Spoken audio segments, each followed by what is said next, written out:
Coco Bun taste check ni Jordan! Ito nga pala yung mga napamili namin. Huy, ang dami! Salted caramel coffee for only 45 pesos. And ito nga ang double cheese roll, kung saan yung toppings niya ay cheese and may laman din na cheese. And ito yung ube bread with cheese din ulit.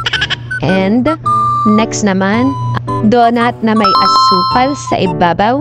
Ayun din drive at kinagat na nga. Sarap. For the next naman, ang cheese bread. Syempre, may laman niya na cheese. Pack dinner. Yummy! Halos lahat ata ng tinikman niya masarap para sa kanya. And then ito nga ang glazed donut. Kagat agad. Choco donut.